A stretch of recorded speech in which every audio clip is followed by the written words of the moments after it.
दोस्तों आपने ये तो कई बार सुना होगा कि स्पेस में लाइट स्पीड या फिर उससे ज़्यादा तेजी से ट्रैवल करने पर फ्यूचर में ट्रैवल किया जा सकता है, यानी कि टाइम ट्रैवल किया जा सकता है। पर क्या आपने कभी ये सोचा है कि लाइट के फोटॉन्स जो कि खुद लाइट स्पीड से ट्रैवल कर रहे होते हैं, आखिर वो टाइम ट्रैवल क्यों नहीं कर पाते? अब मेरे कहने का मतलब ये है कि सूरज से निकलने वाला एक फोटोन धरती पर आने में 8 मिनट 20 सेकंड का समय लेता है, लेकिन चूंकि वो लाइट की स्पीड से ट्रैवल कर रहा है तो उसके लिए तो टाइम स्लो हो जाना चाहिए था, पर ऐसा नहीं होता। अब इसके अलावा आपने ये भी सुना होगा कि लाइट ऑलवेज एक कांस्टेंट स्पीड में ही ट्रैवल करती है, जिसके बाद मुझे यकीन है कि मेरी ही तरह आपके मन में भी ये सवाल कभी ना कभी जरूर आया होगा कि आखिर लाइट की ये कांस्टेंट स्पीड 29,97,92,458 मीटर्स पर सेकंड की ही क्यों होती है, और क्यों लाइट अपनी ही स्पीड लिमिट को तोड़ नहीं सकती। लंबे समय से वैज्ञानिक लाइट से जुड़े इसी तरह के सवालों को लेकर अपने बाल नोच रहे हैं, लेकिन अभी तक उन्हें इसका कोई भी साइंटिफिक प्रूव्ड जवाब नहीं मिला। पर ऐसी कई थियरीज हैं जो हमें हमारी यूनिवर्सिटी के इन अनसुलझे सवालों के जवाब देती है। अब ऐसे ही एक थियरी है हाइपरबोलिक 4 डायमेंशन यूनिवर्स थियरी,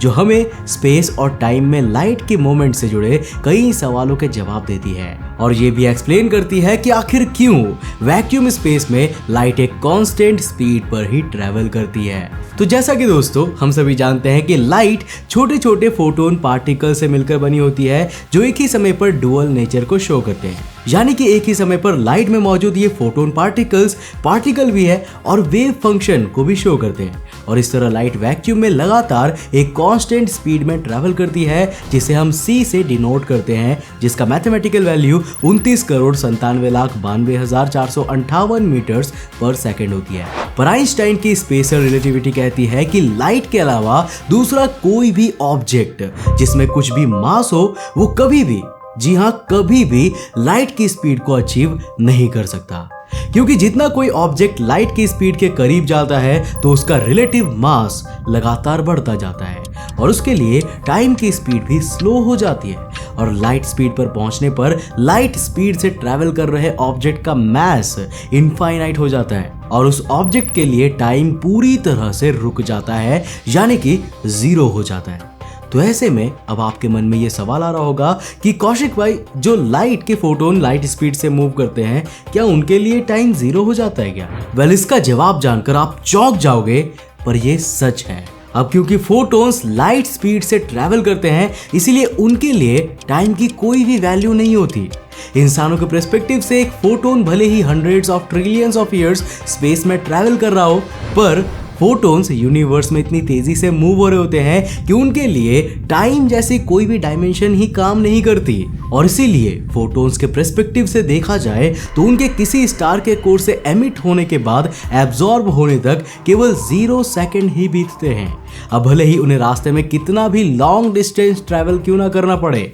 अब एग्जांपल के लिए, अगर हम फ्यूचर में किसी तरह लाइट स्पीड से चलने वाले रॉकेट बना लेते हैं, जो कि वैसे तो ऑलमोस्ट इम्पॉसिबल है, पर फिर भी मान लेते हैं कि हमने इस तरह के रॉकेट बना लिए, तो ऐसे में अगर हम इनसे अर्थ से मार्स प्लैनेट तक की यात्रा करेंगे, तो भले ही हम मार्स और अर्थ के बीच मौजूद 109.92 मिलियन किलोमीटर के मैसिव डिस्टेंस को कवर करके मार्स तक पहुंचेंगे, लेकिन लाइट स्पीड से ट्रैवल करने के कारण फोटोन्स की तरह हमारे लिए भी समय की रफ्तार पूरी तरह से 0 हो जाएगी, और हमें ऐसा लगेगा जैसे हम मार्स प्लैनेट पर अर्थ से सीधे टेलीपोर्ट हो गए हो। अब आई नो कि ये चीजें थोड़ा कॉम्प्लिकेटेड हो रही है, इसीलिए चलो थोड़ा सा कैलकुलेशन से समझते हैं। तो जैसा कि मान लो कि हम एक इमेजिनरी रॉकेट में सवार हैं, जिसकी स्पीड लाइट की स्पीड के बराबर है, तो आइंस्टाइन के मुताबिक लाइट की स्पीड से ट्रैवल करने से रॉकेट और उसमें बैठे लोगों के लिए टाइम ऑलमोस्ट 0 हो जाएगा, यानी यहां पर टाइम की वैल्यू 0 है।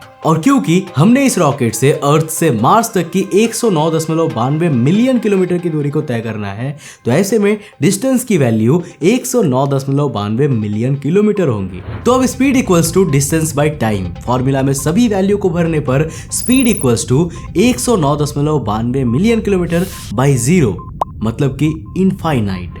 आप देखोगे कि हमारे रॉकेट की स्पीड की वैल्यू इनफाइनाइट आएगी, कहने का मतलब ये है कि लाइट स्पीड से स्पेस में ट्रैवल करने वाले ऑब्जेक्ट के पर्सपेक्टिव में टाइम की वैल्यू 0 हो जाती है, जिससे उसकी स्पीड इनफाइनाइट तक पहुंच जाती है। पर अब आपके मन में ये सवाल आ रहा होगा कि क्योंकि फोटॉन्स भी लाइट स्पीड से ट्रैवल करते हैं तो इस लॉजिक से तो उनकी भी स्पीड इनफाइनाइट होनी चाहिए। पर अभी तक की सभी साइंटिफिक ऑब्जर्वेशंस तो लाइट की स्पीड को कांस्टेंट बताती है। तो इसे आप एक तरह का पैराडॉक्स कह सकते हैं, जिसका साइंटिफिक जवाब तो अभी भी नहीं है। लेकिन अगर हम अपने यूनिवर्स को 4 डायमेंशनल हाइपरबॉलिक स्पेस माने तो हमें इसका जवाब मिल सकता है। अब दोस्तों, साल 1905 में एल्बर्ट आइंस्टाइन ने अपनी स्पेशल थियरी ऑफ रिलेटिविटी में बताया था कि स्पेस और टाइम एक कॉस्मिक लिमिट से कनेक्टेड है, जिसे हम 4 डायमेंशन स्पेस टाइम कहते हैं, जिसमें स्पेस की 3 डायमेंशंस और टाइम की 1 डायमेंशन होती है, जिसके कारण स्पेस में होने वाले किसी भी बदलाव का सीधा असर टाइम पर भी पड़ता है। और इसीलिए तो मास के कारण स्पेस में आए कर्व से टाइम में भी कर्व का जनरेशन होता है। अब चलिए इस 4 डायमेंशनल स्पेस में लाइट यानी कि फोटॉन्स की मूवमेंट को समझने के लिए स्पेस की तीनों डायमेंशन को और टाइम की 4th डायमेंशन को अलग अलग मान लेते हैं। अब अगर हम स्पेस के तीनों डायमेंशंस को एक्स एक्सिस में कंप्रेस कर दे और टाइम की 4th डायमेंशन को वाई मान लिया जाए, तो अब कोई ऑब्जेक्ट एक्स एक्सिस में राइट और लेफ्ट जाने पर वो केवल स्पेस में फ्रीली ट्रैवल कर सकेगा, जबकि वाई एक्सिस में अप एंड डाउन जाने पर वो फ्यूचर या पास्ट में ट्रैवल कर सकता है। मतलब सिंपल वर्ड्स में कहा जाए तो यहाँ पर एक्स एक्सिस स्पेस को रिप्रेजेंट कर रहा है और वाई यूनिवर्स के टाइम को। अब अगर हमें इनमें से किसी भी एक्सिस पर ट्रैवल करना है तो उसके लिए हमें एक फोर्स की जरूरत होगी जो हमें एक स्टार्टिंग पुश दे सके, क्योंकि जैसा कि हम जानते हैं कि यूनिवर्स में फिजिक्स के law of conservation of momentum के मुताबिक अगर कोई ऑब्जेक्ट मोशन में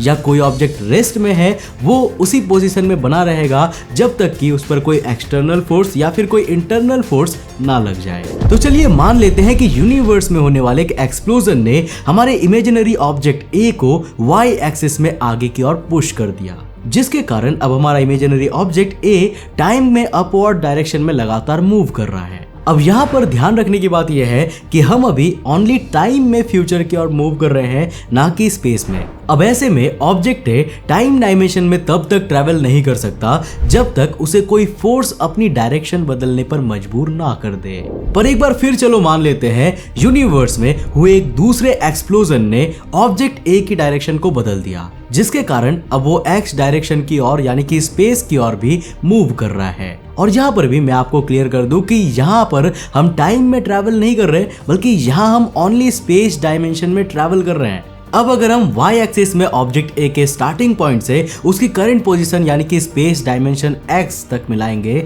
तो हमें एक वेक्टर मिलता है, जो एक्स एक्सिस में ऑब्जेक्ट ए के लगातार आगे बढ़ने के साथ साथ एक्स एक्सिस की हॉरिजॉन्टल लाइन के परपेंडिकुलर होता जा रहा है। अब ऐसे में अगर हम स्पेस में लाइट की स्पीड से ट्रैवल करते जाए तो इस वेक्टर की साइज और भी तेजी से बढ़ती जाएगी और एक्स एक्सिस और वाई एक्सिस के बीच का गैप भी कम होता जाएगा। लेकिन जब तक वाई डायमेंशन की कुछ वैल्यू है तब तक ये वेक्टर लाइन कभी भी एक्स एक्सिस के पैरेलल नहीं हो सकती। यानी कि इस मॉडल के मुताबिक हम यूनिवर्स में भले ही कितनी भी स्पीड से कितनी भी डिस्टेंस कवर कर ले, हमारे लिए टाइम की स्पीड कांस्टेंट ही बनी रहेगी। पर एल्बर्ट आइंस्टाइन ने हमें पहले ही ये बता दिया है कि हमारे यूनिवर्स की रियलिटी इस तरह की नहीं है और हमारे यूनिवर्स में जब भी कोई ऑब्जेक्ट स्पेस में लाइट की स्पीड से ट्रैवल करता है तो टाइम की वाई डायमेंशन धीरे धीरे कम होने लगती है। मानो हमारा यूनिवर्स किसी ऑब्जेक्ट के लाइट स्पीड के करीब पहुंचने पर उसकी रफ्तार को कांस्टेंट बनाए रखने के लिए उस ऑब्जेक्ट द्वारा टाइम डायमेंशन में चली गई दूरी को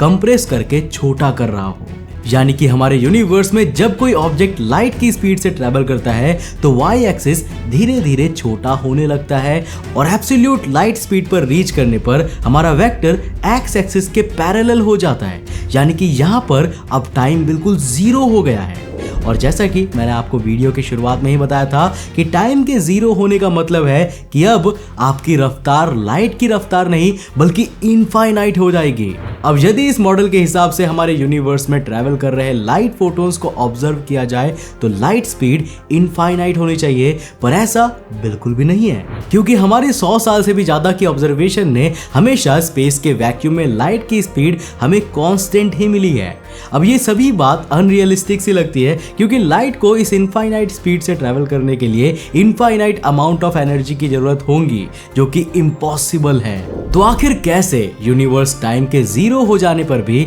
लाइट स्पीड को कांस्टेंट बनाए रख पाता है? तो देखो, बात इतनी सिंपल भी नहीं है, क्योंकि जैसा कि मैंने थोड़ी ही देर पहले बताया कि जिस यूनिवर्स में हम रहते हैं ये एक 4 डायमेंशनल हाइपरबॉलिक स्पेस है और हमारे इस यूनिवर्स में टाइम डायमेंशन अलग ना होकर स्पेस डायमेंशन के साथ ही आपस में कनेक्टेड है। यानी आप स्पेस में चाहे किसी भी और जाए, आप स्पेस और टाइम दोनों में ही ट्रैवल कर रहे होते हो, आप दोनों में अलग अलग जाकर ट्रैवल नहीं कर सकते। अब चलिए एक एग्जांपल से समझते हैं। मान लो कि इस इमेज में ये एक हाइपरबॉलिक यूनिवर्स है। अब आप लगातार इस यूनिवर्स में किसी पार्टिकल को लाइट स्पीड या फिर उससे भी ज्यादा स्पीड से एक्सेलरेट करते हो, तो स्पेस टाइम डायमेंशन में काफी तेजी से आगे ट्रैवल कर रहे होते हैं। तो वहां पर धीरे धीरे टाइम डायमेंशन की लेंथ आपके लिए कम हो जाती है। यानी इस समय आपकी टाइम में यात्रा करने की स्पीड नॉर्मल स्पीड से तेज हो जाती है, जिसके कारण कि आप फ्यूचर में पहुंच जाते हैं और जिसे फिजिक्स की भाषा में हम टाइम डायलेशन कहते हैं।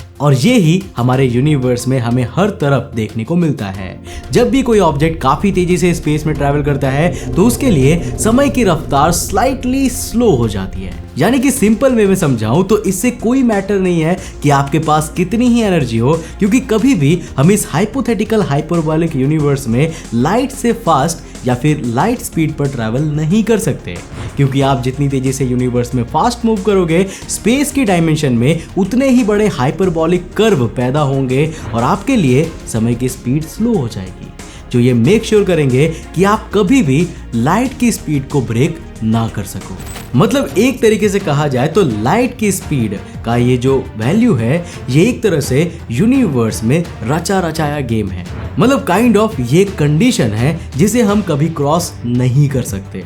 और क्यों नहीं कर सकते ये कोई नहीं जानता। अब क्या लगता है आपको, क्या ये दुनिया एक रियलिस्टिक सा गेम है जिसके अंदर लाइट की स्पीड महज एक लिमिटेशन सेट की गई है कंप्यूटर के द्वारा और हम इसे क्रॉस नहीं कर सकते, क्योंकि जिस कंप्यूटर ने हमें रन करके रखा है उसकी लिमिटेशन इसके पार नहीं जा सकती?